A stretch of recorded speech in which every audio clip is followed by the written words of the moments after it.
આ છે નોર્થ અમેરિકાનો સૌથી લાંબો વોકિંગ બ્રિજ.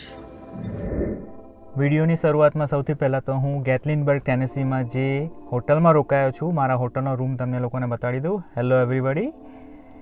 અહીંયા આગળ લેફ્ટ સાઈડ પર છે નાનો ઓફિસ જેવો એરિયા, ચેર આપી છે અને આ છે 2 ક્વીન બેડ્સ મારા રૂમમાં. અને અહીંયા આગળ લેફ્ટમાં ઇસ્ત્રીનું સ્ટેન્ડ આપેલું છે, કપડાં લટકાવવા તે એરિયા.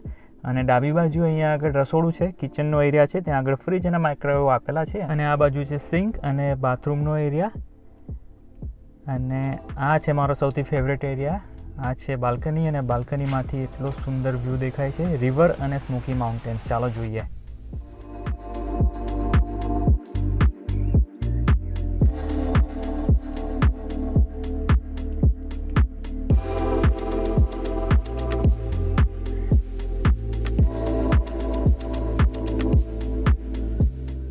નવા વિડીયોમાં તમારા બધાનું ફરીથી સ્વાગત છે મિત્રો. તમે મારા હોટલનો રૂમ તો જોઈ લીધો છે. અત્યારે વેધર એટલું જબરજસ્ત છે, લગભગ 80 ડિગ્રીની આજુબાજુ છે ટેમ્પરેચર. અને અમે લોકોએ ડિસાઇડ કરેલું છે કે અમે એક એવી જગ્યાએ જઈશું કે જે નોર્થ અમેરિકાનો સૌથી લાંબો બ્રિજ છે. આઈ ડોન્ટ નો કે ઝૂલતો બ્રિજ છે કે નહીં, એ તો ત્યાં જઈને ખબર પડશે. અહીંયા ગેટલિનબર્ગમાં જ છે, ટેનેસીની અંદર. તો તમને લોકોને બતાડું છું. ચાલો થઈ જાઓ તૈયાર જલસા કરવા માટે.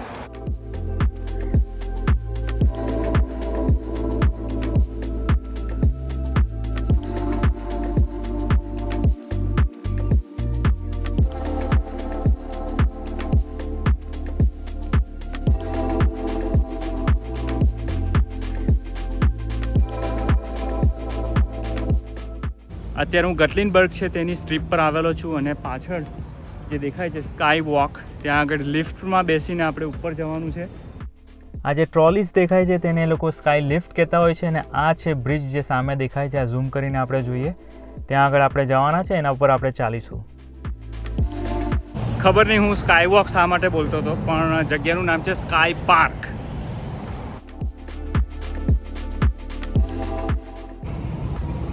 ઓલરાઈટ, તો ટિકિટ લઈ લીધી છે સ્કાય લિફ્ટની. Let's go inside.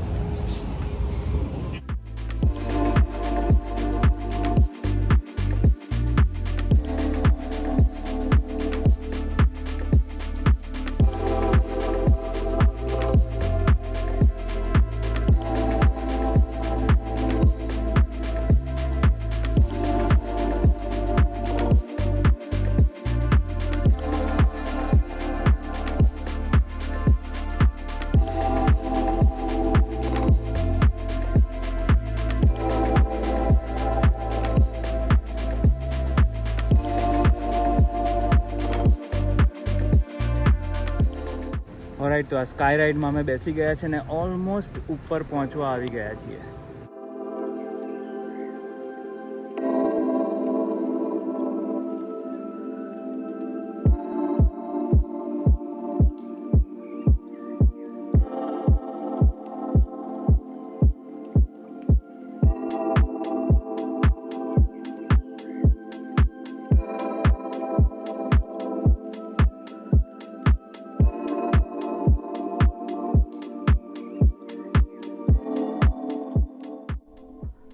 આ સ્કાય બ્રિજ એકચ્યુઅલીમાં બહુ જૂનો નથી. એકચ્યુઅલીમાં તેનું ઓપનિંગ થયેલું છે 2019માં, 2019માં આ સ્કાય બ્રિજ ઓપન કરવામાં આવ્યો હતો પબ્લિક માટે.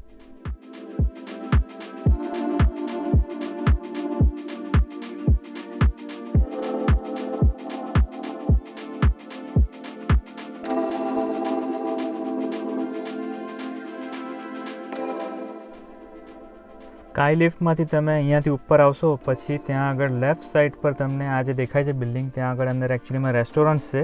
ત્યાં તમે ખાવાનું ના લાવ્યા હોય તમારું તો તમે ત્યાં ખાઈ શકો છો. અને નીચે લોકોએ શેડેડ એરિયા આપેલો છે બેસીને ખાવા માટે. આ જે સ્કાય બ્રિજ છે તેની ટોટલ લંબાઈ છે 680 ફીટ, એટલે કે 2 ફૂટબોલના મોટા મેદાનો કરતાં પણ આ બ્રિજ લાંબો છે.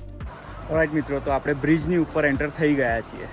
ચાલો જોઈએ કેવો એક્સપિરિયન્સ રહે છે આપણો. અને આમાં મને મજા આવે છે કે નહીં એ પણ હું તમને લોકોને જણાવીશ.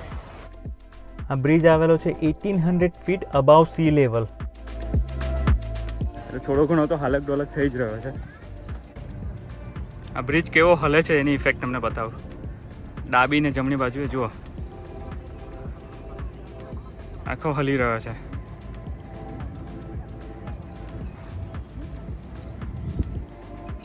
આ છે નોર્થ અમેરિકાનો સૌથી લાંબો વોકિંગ બ્રિજ. આ બ્રિજ ઉપરથી જ્યારે તમે ચાલતા હશો ત્યારે તમને નીચેની તરફ તમે જોશો તો બ્યુટીફુલ ગેટલિનબર્ગ સિટી તમને જોવા મળશે અને આજુબાજુના એરિયામાં તમને જોવા મળશે બ્યુટીફુલ સ્મોકી માઉન્ટેન.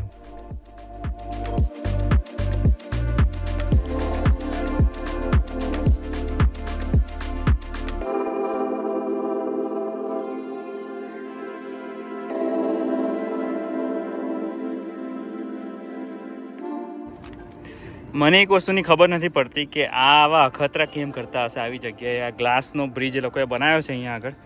મને પર્સનલી જવાનું નથી ગમતું હતું, પણ હવે ઓપ્શન નથી કારણ કે હજી આગળ બ્રિજ બાકી છે કરવાનો. તો let's give it a try. મને આવી આર્ટિફિશિયલ વસ્તુઓ પર ભરોસો નથી હોતો ગ્લાસ પર, ખાસ કરીને જ્યારે હજારો માણસો અહીંયાથી ચાલતા હોય. પણ હવે લાઈફ આખી રિસ્કથી ભરેલી છે. Alright, we did it. Almost આપણે એન્ડ તરફ આવી ગયા છે. ઓલમોસ્ટ આખો બ્રિજ પતી ગયો છે ચાલવાનો. ઓલરાઈટ, તો આપણે આ સ્કાય બ્રિજના બીજા છેડા ઉપર પહોંચી ગયા છીએ.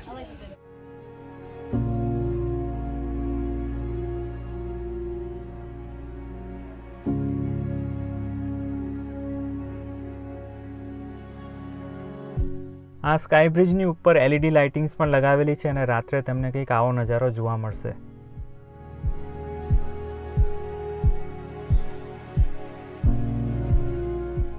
ઓલરાઈટ, તો પાછું જવાનો સમય પાકી ગયો છે બ્રિજ ઉપરથી.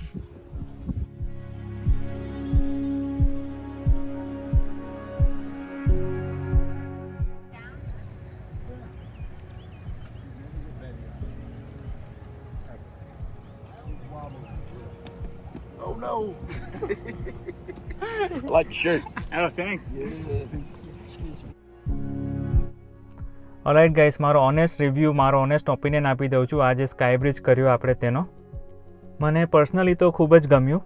જો તમે ગેટલિનબર્ગ આવતા હોય તો હું તમને રેકમેન્ડ કરીશ કે તમે આ એક્ટિવિટી કરો. તમને પણ મજા આવશે. મને ગમ્યો છે એટલે હું રેકમેન્ડ કરું છું. નેક્સ્ટ ટાઈમ જો હું કદાચ આવીશ તો ચોક્કસ આ એક્ટિવિટી પાછી કરીશ.